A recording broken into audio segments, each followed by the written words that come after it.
창세기 31장. 라반의 아들들이 수군거리는 말이 야곱의 귀에 들려왔다. 야곱이 우리 아버지 재산을 모두 빼돌렸어. 야곱이 저렇게 엄청난 부자가 된 것은 아버지 재산을 빼돌렸기 때문이야. 또 라반이 야곱을 바라보는 낯빛도 예전 같지 않았다. 그때 주께서 야곱에게 말씀하셨다. 내 조상들이 살던 땅, 내 피부치들이 살고 있는 고향으로 돌아가라. 내가 너와 함께 하겠다. 야곱은 라헬과 레아를 자기 가축대가 있는 들로 나오게 하여 그들에게 말했다. 요즘 장인어른의 낯빛이 예전 같지 않소. 나를 대하는 태도가 달라졌소. 하지만 내 조상의 하나님께서는 지금껏 나와 함께 하셨소. 당신들도 잘 알다시피 내가 당신들의 아버지를 위해 얼마나 열심히 일했소. 그런데도 장인어른은 나를 속였소. 내 품삯을 준다 하면서 10번이나 마음을 바꾸었소. 하지만 하나님께서는 장인어른이 나에게 해를 끼치지 못하게 하셨소. 장인어른이 나에게 점 있는 가축은 모두 자네 품삯이네 하면 태어나는 가축마다 모두 점 있는 것이 태어났소. 또 장인어른이 나에게 얼룩무늬 있는 가축이 모두 자네 품삯이네 하면 태어나는 가축마다 모두 얼룩무늬 있는 것만 태어났소. 하나님께서는 이렇게 장인어른의 가축을 빼앗아 내게 주셨소. 가축들이 교미할 때가 되었을 때 나는 꿈을 꾸었소. 꿈속에서 내가 눈을 들어보니 암컷과 교미하는 수컷들은 모두 얼룩무늬가 있거나 점이 있거나 줄무늬가 있는 것들이었소. 하나님의 천사가 꿈속에서 야곱아 하고 부르시길래 예, 제가 여기 있습니다 하고 대답하니 그 천사가 내게 말했소. 눈을 들어 똑똑히 보아라. 암컷과 교미하는 수컷이 모두 얼룩무늬가 있거나 점이 있거나 줄무늬가 있는 것들 아니냐? 라반이 지금까지 내게 어떻게 해왔는지 내가 다 알고 있다. 나는 베델에서 내게 나타났던 하나님이다. 너는 거기에서 기념석에 기름을 부으면서 나에게 맹세했다. 이제 너는 이곳을 떠나라. 네 피부치들이 사는 땅으로 돌아가라. 그러자 라헬과 레아가 야곱에게 대답했다. 우리 아버지가 우리에게 물려주신 유산은 아직까지 아무것도 없어요. 그래요. 아버지는 우리를 마치 떠돌이 나그네처럼 대하셨어요. 우리를 당신에게 팔아넘기고 우리에게 주어야 할 몫까지 다 가로채셨어요. 하나님께서 우리 아버지에게서 빼앗아 주신 모든 재산은 우리와 우리 자식들의 것이에요. 하나님께서 당신에게 말씀하신 대로 따르도록 하세요. 야곱은 서둘러 자기 아내들과 자식들을 낙타에 태웠다. 가축대와 밧단아람에서 벌어들인 모든 재산과 가축들도 챙겨서 야곱은 아버지 이삭이 살고 있는 가나안 땅을 향해 떠났다. 라반은 양털을 깎으러 나가 집 안에 없었다. 라헬은 자기 아버지 소유인 드라빔 신상을 훔쳤다. 야곱은 아람 사람 라반에게 도망칠 낌새를 조금도 내비치지 않은 채 서둘러 길을 떠났다. 야곱은 자신의 모든 재산을 챙겨서 달아났다. 강을 건너 야곱은 길르앗 산악지대 쪽으로 향했다. 야곱이 도망한 지 사흘이 지난 후에야 라반은 그 소식을 들었다. 라반은 친척들을 이끌고 급히 야곱을 뒤쫓아갔다. 이래 만에 라반은 길르앗 산악지대에서 야곱을 따라잡았다. 그날 밤 하나님께서 라반의 꿈에 나타나 말씀하셨다. 너는 좋은 말이든 굳은 말이든 야곱과 일체 시비하지 말라. 야곱은 산 속에 장막을 치고 거기서 묵고 있었다. 라반도 자기 친척들과 함께 길르앗 산악지대에 장막을 쳤다. 라반이 야곱에게 말했다. 자네는 어쩌자고 이런 짓을 하는가? 어째서 나를 속이고 마치 전쟁터에서 칼로 위협하여 포로를 끌고 가듯 내 딸들을 잡아가려 하는가? 무슨 까닭으로 자네는 이렇게 비밀리에 떠나왔는가? 이렇게 나를 속여도 되는가? 자네가 고향으로 돌아간다고 말했으면 내가 설마 안 보내주었겠는가? 북도 치고 수금도 뜯고 노래도 부르면서 자네를 기쁘게 떠나보냈을 텐데 이게 무슨 짓인가? 나로 내 손자들과 딸들에게 작별 인사조차 못하게 해도 되는 것인가? 왜 자네는 이런 어리석은 짓을 하는가? 내게는 자네를 해칠 힘이 있네. 하지만 어젯밤 꿈에 자네 조상의 하나님께서 내게 나타나 말씀하시더군. 좋은 말이든 굳은 말이든 자네와 일체 시비를 하지 말라고 말이야. 나는 자네가 그토록 고향으로 돌아가고 싶어하는 마음을 충분히 이해하네. 자네는 워낙 오래 고향을 떠나 살았지 않았는가? 하지만 어째서 자네는 우리 집 신상까지 훔쳐가는가? 야곱이 라반에게 말했다. 제가 말씀도 드리지 못하고 떠난 것은 장인어른께서 제 아내들을 억지로 빼앗아 가실까 두려워서 그랬습니다. 하지만 장인어른 집의 신상은 절대 훔치지 않았습니다. 만일 그 신상을 가진 사람이 나오면 장인어른께서는 그 사람을 죽여도 좋습니다. 또 우리 친척들이 지켜보는 가운데 우리가 가진 것 중에서 장인어른의 것이 하나라도 있는지 찾아보십시오. 만일 하나라도 있으면 그것을 도로 가져가십시오. 야곱이 이렇게 말한 것은 라헬이 신상을 훔쳐온 사실을 까맣게 몰랐기 때문이었다. 라반은 먼저 야곱의 장막부터 뒤졌다.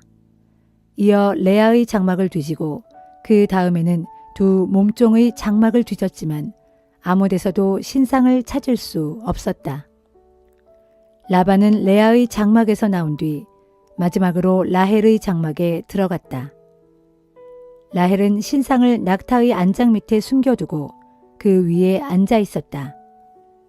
라반은 라헬의 장막을 샅샅이 뒤졌지만 신상을 찾아내지 못했다. 라헬이 아버지에게 말했다. 아버지, 기분 나빠하지 마세요. 지금 제가 월경 중이라 낙타에서 내려서 아버지를 맞을 수가 없네요. 라반은 아무리 뒤져도 신상을 찾을 수 없었다. 그러자 야곱이 화가 치밀어 라반에게 따졌다. 제게 무슨 잘못이 있다고 이러십니까? 제게 무슨 죄가 있다고 사냥꾼처럼 저를 뒤쫓아오셨습니까?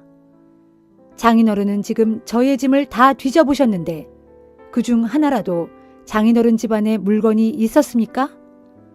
그런 것이 하나라도 있다면 장인어른의 집안 사람들과 우리 집안 사람들이 보는 앞에 내놓아 보라고 하십시오. 어느 쪽이 잘못했는지 그 사람더러 가리게 합시다. 저는 20년 동안 장인어른과 함께 지내왔습니다. 그동안 제가 돌본 장인어른의 양과 염소 가운데 한 마리라도 낙태한 적이 있었습니까? 또 제가 장인어른의 가축대 중에서 수량 한 마리라도 잡아먹은 적이 있었습니까? 어쩌다가 들짐승한테 양 한 마리가 물려 죽어도 제가 대신 물어냈습니다. 낮에 도둑을 맞았든 밤에 도둑을 맞았든 장인어른은 그 손해를 모두 제게 떠넘겨 저에게 배상하도록 했습니다. 저는 낮에는 더위를 먹고 밤에는 추위에 떨면서 잠도 제대로 못 잘 때가 한두 번이 아니었습니다. 저는 장인어른의 집에서 20년을 지냈습니다. 그중 14년 동안은 장인어른의 두 딸에게 장가들려고 일했고 나머지 6년 동안은 장인어른의 가축대를 돌보느라 세월을 다 보냈습니다. 그런데도 장인어른은 제게 주시기로 약속한 품삯을 10번이나 변경했습니다. 우리 조상의 하나님, 곧 제 할아버지 아브라함의 하나님, 제 아버지 이삭이 경외하는 하나님께서 저와 함께 해주지 않으셨더라면 장인어른은 저를 빈털터리로 쫓아내셨을 것입니다. 그래서 하나님께서는 제가 얼마나 힘들게 지냈는지를 다 아시고 어젯밤에 장인어른을 꾸짖으신 것입니다. 라반이 야곱에게 말했다.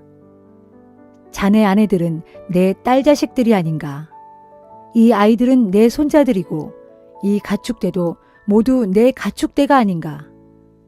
자네 눈으로 보고 있는 이 모든 것들이 다 내 재산이네. 그런데 내가 어찌 내 딸들과 내 딸들이 낳은 자식들을 야박하게 대할 수 있겠는가? 자, 이리 오게. 우리 함께 계약을 맺는 것이 어떤가? 함께 돌무더기를 쌓아 올려 그것으로 나와 자네 사이에 증거물로 삼도록 하세.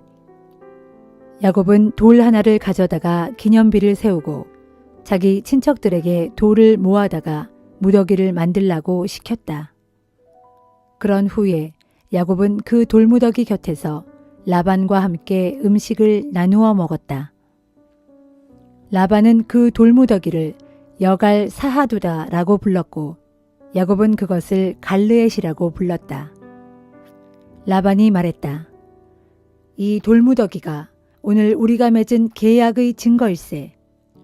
그것의 이름이 갈르엣이라고 불리게 된 것은 이런 연유에서였다. 그 돌무더기는 미스바라고도 불리는데 그 까닭은 라반이 우리가 떨어져 있는 동안에도 주께서 우리 두 사람을 지켜보실 것이네 라고 말했기 때문이었다. 라반은 또 이렇게 말했다. 자네가 내 딸들을 구박하거나 내 딸들 외에 다른 여인을 아내로 맞는다면 사람은 모를지라도 하나님께서는 우리 두 사람을 지켜보신다는 사실을 명심하게. 라반은 또 말을 이었다. 이보게, 여기 돌무더기도 있고 이렇게 기념비도 있네. 이 돌무더기가 증인 노릇을 해주고 또 이 기념비도 그럴 걸세. 자네는 이 돌무더기를 넘어 내가 있는 곳으로 쳐들어와서는 안 되네. 나도 이 돌무더기를 넘어 자네가 있는 곳으로 쳐들어가지 않겠네. 아브라함의 하나님, 나홀의 하나님, 그들의 조상이 섬기던 하나님께서 우리 사이를 판가름해 주실 것이네. 그러자 야곱은 아버지 이삭이 경외하던 분의 이름을 두고 맹세했다. 야곱은 산에서 가축을 잡아 제물을 바치고 친척들을 불러 음식을 함께 나누어 먹으면서 산속에서 밤을 지냈다. 라반은 다음 날 아침 일찍 일어나 손자들과 딸들에게 작별 인사를 하면서 그들을 축복해 주었다. 그리고 라반은 길을 떠나 자기 집으로 돌아갔다.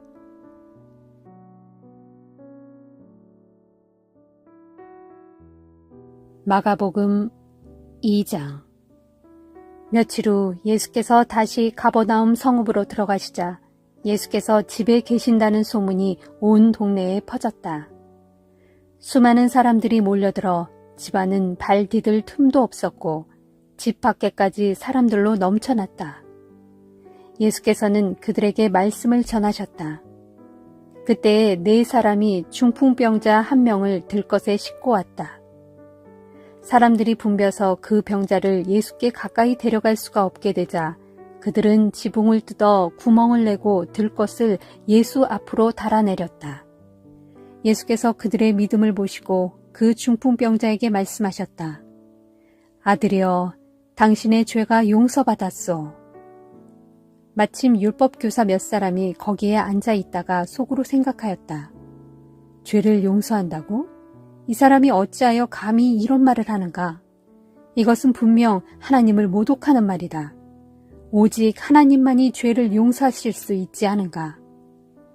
예수께서 그들의 생각을 알아차리고 그들에게 말씀하셨다. 당신들은 왜 그런 생각을 품고 있소? 중풍병자에게 당신의 죄는 용서받았소 하고 말하는 것이 쉽겠소? 아니면 일어나서 들것을 가지고 걸어가시오 하고 말하는 것이 더 쉽겠소? 인자는 땅에서 죄를 용서하는 권세를 가지고 있어. 내가 이 사람을 고쳐서 그 증거를 당신들에게 보여주겠소. 그런 후 예수께서 그 중풍병자에게 말씀하셨다. 내가 당신에게 말하겠소. 당신은 일어나서 당신의 자리를 걷어 집으로 가시오. 당신의 병이 다 나았소. 그러자 그 사람이 벌떡 일어나더니 사람들이 모두 지켜보는 가운데 자기의 들것을 들고 걸어나갔다. 사람들은 크게 놀라서 하나님을 찬양하며 말했다. 우리가 이런 일은 일찍이 본 적이 없다. 예수께서 다시 갈릴리 호숫가로 나가셨다. 많은 사람들이 예수께 모여들자 그들에게 말씀을 전하기 시작하셨다. 예수께서 길을 가시던 중 알페오의 아들 레위가 세관에 앉아 있는 것을 보시고 그에게 말씀하셨다. 나를 따르시오. 그러자 레위는 벌떡 일어나 예수를 따라 나섰다. 어느 날 예수께서 레위의 집에서 식사를 하셨다. 그 자리에는 제자들뿐만 아니라 예수를 따르는 세리와 죄인들도 많았다. 바리새파 사람들인 율법 교사들이 예수께서 죄인들 및 세리들과 함께 어울려 식사하는 것을 보고는 예수의 제자들에게 물었다. 어째서 당신네 선생은 저런 인간들과 어울려 식사를 합니까? 예수께서 그 말을 들으시고 그들에게 말씀하셨다. 건강한 사람에게는 의사가 필요 없지만 병든 사람에게는 의사가 필요하오. 나는 의인을 부르러 온 것이 아니라 죄인을 부르러 이 땅에 왔소. 세례 요한의 제자들과 바리새파 사람들이 금식을 하고 있을 때였다.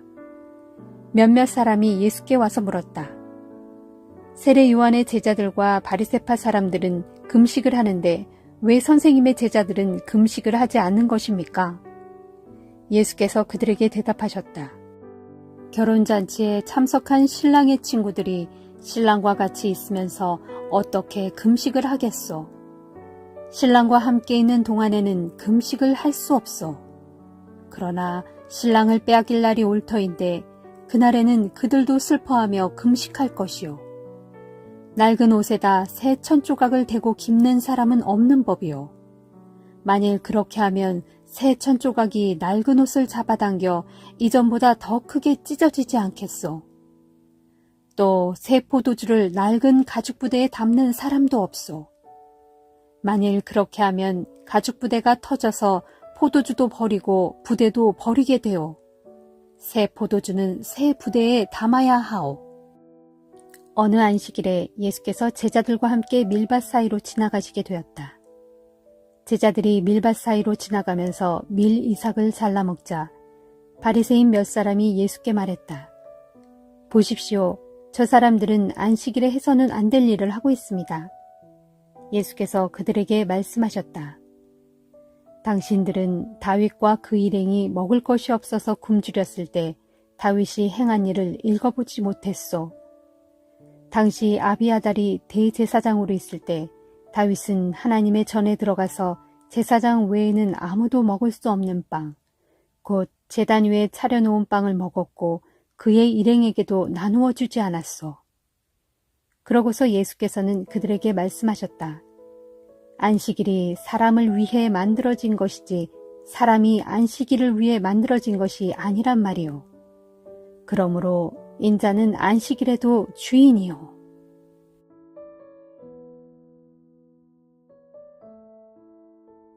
에스더 7장. 이리하여 하만은 왕과 함께 에스더가 베푼 잔치에 참석했다. 아하수에로 왕은 이날도 즐겁게 술을 마시다가 에스더에게 또다시 물었다. 에스더 왕후여, 그대의 소원이 무엇이오? 내가 다 들어주겠소. 그대가 원한다면 이 나라의 절반이라도 떼어주겠으니 어서 말해보시오. 그제야 에스더 왕후가 대답했다. 왕이시여, 제가 만일 왕께 은총을 입었고 또 왕께서 이 몸을 어여삐 여기신다면 제 목숨을 살려달라는 것이 제 소원입니다. 그리고 저의 동족도 살려주십시오. 이것이 저의 간절한 소원입니다. 지금 저와 제 동족이 다 죽어 멸절될 위기에 처해 있습니다. 만일 저와 제 동족이 노예로만 팔려간다 해도 저는 아예 침묵을 지키고 그 문제로 왕을 괴롭히지 않았을 것입니다. 그 말에 깜짝 놀란 아하수에로 왕이 에스더 왕후에게 급히 물었다. 누가 그런 짓을 꾸몄단 말이오? 그토록 흉악한 일을 꾸민 자가 도대체 어디에 있는 누구요? 에스더가 입을 열었다. 나와 우리 동족의 대적, 바로 그 원수는 이 앞에 있는 사악한 인간 하만입니다. 그러자 하만이 왕과 왕후 앞에서 공포에 사로잡혀 하얗게 질린 얼굴로 벌벌 떨기 시작했다. 아하수에로 왕은 크게 격분한 나머지 술자리에서 벌떡 일어나 왕궁의 안뜰로 나갔다. 하만은 왕이 이미 자기의 운명을 끝장내기로 결심했다는 것을 짐작하고는 그 자리에 남아 에스더 왕후 앞에 무릎을 꿇고 제발 목숨만은 살려달라고 애걸했다. 왕이 궁궐 안뜰에서 술자리로 다시 돌아오니 에스더가 몸을 기대어 앉았던 긴 의자 앞에 하만이 엎드려 있었다. 이런 장면을 본 왕은 크게 소리치기를 왕후가 궁중에서 나와 함께 있는데도 저자가 감히 왕후를 겁탈하려고 하는 것이냐 하였다. 이 같은 말이 왕의 입에서 떨어지자마자 내시들이 하만에게 우르르 달려들어 수건으로 하만의 얼굴을 감싸버렸다. 이때 왕을 모시는 내시들 가운데 하나인 하르보나가 말했다. 하만은 내시들의 암살 음모를 폭로해 왕의 목숨을 구해준 모르드게를 매달아 죽이려고 장대까지 세워놓았습니다. 그 장대가 지금 하만의 집 마당에 서 있는데 높이가 50규빗이나 됩니다. 그러자 왕이 즉각 명령했다. 하만을 거기에 매달아라. 그래서 사람들은 하만이 모르드게를 매달아 죽이려고 세웠던 그 기둥에 하만을 매달아 죽였다. 그제야 왕의 분노가 비로소 가라앉았다.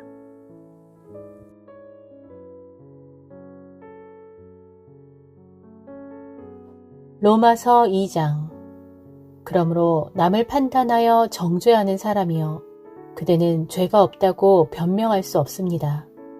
남을 판단하여 정죄하는 그 일로 결국 그대는 자기 스스로를 정죄하는 셈입니다.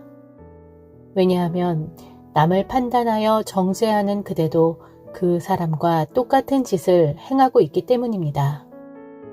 우리는 하나님의 심판이 진리에 따라 이런 일을 행하는 사람들에게 공의롭게 내려진다는 것을 압니다.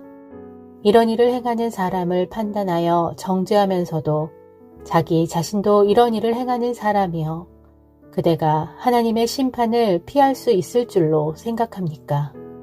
그렇지 않으면 선하신 하나님께서 그대를 인도하여 회개의 자리로 이끌고자 하시는데도 그것을 알지 못하고 그분께서 베푸시는 풍성한 인자하심과 용납하심과 오래 참으심을 오히려 멸시하려는 것입니까? 그대가 회개할 줄 모르는 완고함과 완악함을 발휘하는 그만큼 그대는 장차 하나님의 공의로운 심판의 날에 자신이 받을 진노를 스스로 쌓아 올리고 있는 것입니다. 하나님께서는 각 사람들에게 그들이 행한 대로 갚아주실 것입니다. 인내로서 꾸준히 선한 일을 행함으로 영광과 존귀와 썩지 않을 것을 추구하는 사람에게는 하나님께서 영원한 생명으로 갚아주시고 자기 이익만을 추구하면서 진리를 거스르고 불의를 좇는 사람에게는 진노의 형벌을 내리실 것입니다. 악한 일을 행하는 모든 사람에게는 유대인이나 헬라인이나 가릴 것 없이 환난과 고통을 주실 것이지만 선한 일을 행하는 모든 사람에게는 유대인이나 헬라인이나 가릴 것 없이 영광과 존귀와 평강을 주실 것입니다. 하나님께서는 사람을 차별하지 않으시기 때문입니다. 율법을 모르고 죄를 저지른 사람은 율법과 상관없이 멸망할 것이고 율법을 알면서도 죄를 저지른 사람은 율법에 따라 심판을 받을 것입니다. 하나님 앞에서는 율법을 알아듣는 사람이 의로운 사람이 아니라 오직 율법을 지켜 행하는 사람이 의롭다고 인정을 받게 될 것이기 때문입니다.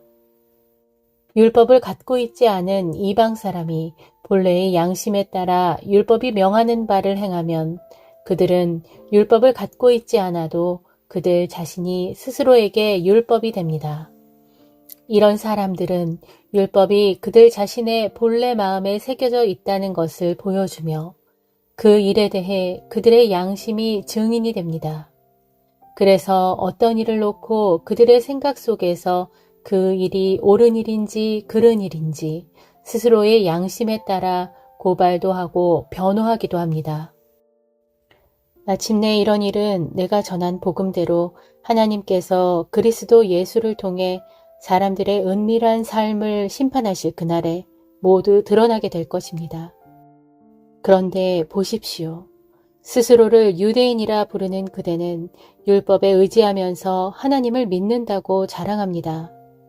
그대는 자부하기를 율법에 따라 가르침을 받아왔기 때문에 하나님의 뜻이 무엇인지를 알고 또 무엇이 지극히 선한 것인지를 분별할 줄을 안다고 합니다. 진정 자기 자신이야말로 눈먼 사람들의 길잡이이고 어둠 속에서 헤매는 사람들의 등불이라고 확신합니다. 게다가 율법을 통해서 진리와 지식을 다 알고 있으므로 어리석은 사람들을 인도하고 어린아이처럼 믿음이 약한 사람들을 가르칠 자격이 있다고 자신합니다.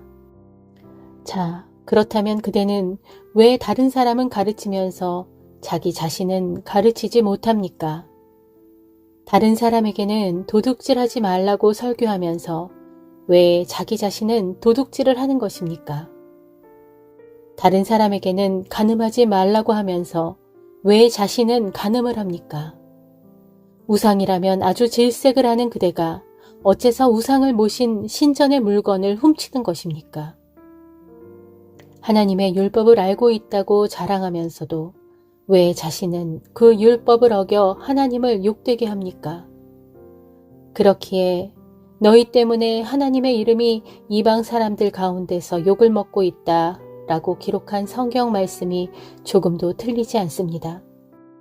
그대가 율법을 지킨다면 할례를 받은 것이 유익한 가치가 있겠지만 율법을 지키지 않는다면 그대가 받은 할례는 무익해서 할례를 받지 않은 것과 다를 것이 없습니다. 그러므로 할례를 받지 않은 사람이라도 율법이 요구하는 것들을 잘 지킨다면 그 사람은 할례를 받은 사람과 마찬가지로 여겨지지 않겠습니까?